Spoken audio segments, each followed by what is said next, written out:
یہ آج ایک ہی وبا پھیلی ہوئی ہے ہمارے معاشرے کے اندر کہ جس کی کوئی حد و نہایت نہیں ہے.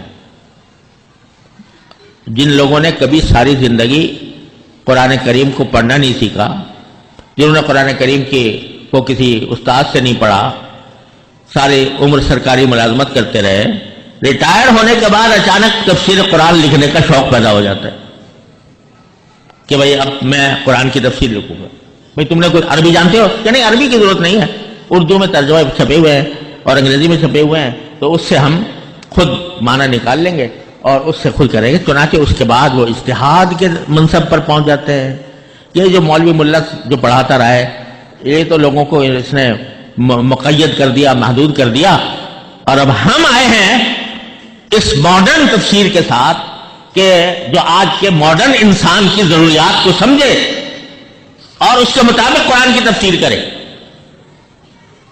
ایک نہیں دسیوں لوگ جو ہیں وہ یہ دعوے کر رہے ہیں، اور جن کی خواہشات نفس کی ان میں تکمیل ہوتی ہے ان کی تفسیر میں، وہ ان کے دیوانے ہیں کہ بھئی یہ جو تفسیر کر رہا ہے یہ جو ماڈرن دور کے لحاظ سے بڑی شاندار ہے اور اس میں بڑی سہولت ہے. اور مولوی ملاؤں نے تو دین کو محدود کر کے ایک دائرے کے اندر محدود کر دیا ہے. ہر چیز کو حرام کہہ دیتے ہیں، ہر چیز کو ناجائز کہہ دیتے ہیں، کسی کو مکروہ کہہ دیا، کسی کو حرام کہہ دیا.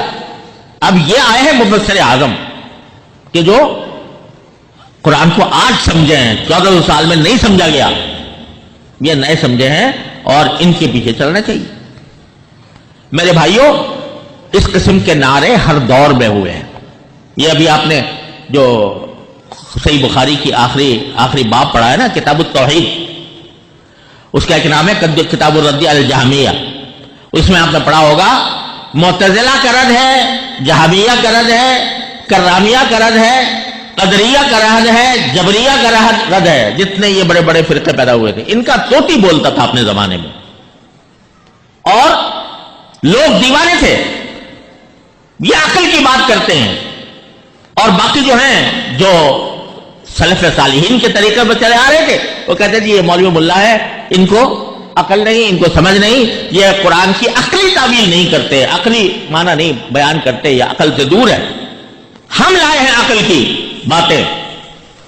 وہ یہ فرقے تھے اور ان کا طوطی بولتا تھا، ان کا ڈنکا بجتا تھا، ان کی حکومت قائم ہو گئی تھی اور وہ لوگوں کے اوپر ظلم و ستم ڈھاتی تھی. جو ان کی بات نہیں مانتا تھا اس پر کوڑے برساتی تھی. لیکن آج کئی نام سنتے ہو آپ؟ کسی کو ذرا پوچھو، کسی سے جانتے ہو معتزلہ کیا تھے؟ کسی کے ذہن میں اس کا نام ہے؟ جہمیہ کیا تھے؟ کرامیہ کیا تھے؟ اور جبریہ اور قدریہ کیا تھے؟ اور تو اور بہت سے ہمارے طالب علموں کو بھی نہیں پتا ہوگا. جب تک دور حدیث نہیں پہنچتے یا علم کلام تک نہیں پہنچتے تو کسی کو پتا بھی نہیں ہوتا. وہ نظریات سارے تاریخ کے اوراق میں دفن ہو گئے. نہ آج کوئی معتزلہ ملتا ہے، نہ جہمیہ ملتا ہے، نہ کرامیہ ملتا ہے، نہ معتزلہ ملتا ہے. یہ آج جو لوگ قرآن کریم کی تفسیر اپنی عقل کی بنیاد پر اور نبی کریم صلی اللہ علیہ وسلم کی تعلیمات کی روشنی کے بغیر جو یہ تفسیریں کر رہے ہیں، جن کا ڈنکا بج رہا ہے بعض لوگوں کے اندر، الحمدللہ جمہور امت میں نہیں، لیکن بہت سے نوجوان، بہت سے لوگ سمجھتے ہیں بھائی اس میں ہماری خواہشات کی تسکین ہو رہی ہے، لہذا ان کے پیچھے چلتے ہیں. تو اس کے نتیجے میں لوگ ڈنکا بج رہے ہیں. جس کو سنو جی وہ بڑے مؤثر تحریریں ہیں، بڑی مؤثر تقریریں ہیں، لوگ پیچھے پیچھے جا رہے ہیں.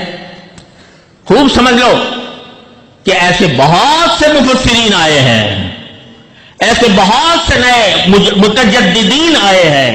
تاریخ ہماری بھری ہوئی ہے، لیکن کچھ عرصے تک ان کا ڈنکا بجتا ہے، پھر وہ ایسے غائب ہوتے ہیں صفحہ ہستی سے کہ ان کا نام صرف تاریخ میں محفوظ رہ جاتا ہے. اما الزبد فیذهب جفاء واما ما ينفع الناس فيمكث بالارض. یہ جھاگ جو ہے نا، یہ جھاگ تو قرآن کہتا ہے یہ ختم ہو جاتا ہے. وہی چیز باقی رہتی ہے جو لوگوں کو نفع پہنچانے والی ہو. فیمکث بالارض، وہ اللہ تعالیٰ کے حکم سے باقی رہتی ہے. لہذا 1400 سال کی تاریخ دیکھ لیجئے، کتنے فرقے آپ کو نظر آئیں گے، لیکن اگر کوئی باقی رہا تو ما انا علیہ واصحابی. یعنی نبی کریم سرور دو عالم اور حضور اقدس صلی اللہ علیہ وسلم کے صحابہ. یہ اللہ تبارک و تعالیٰ کا ایک نظام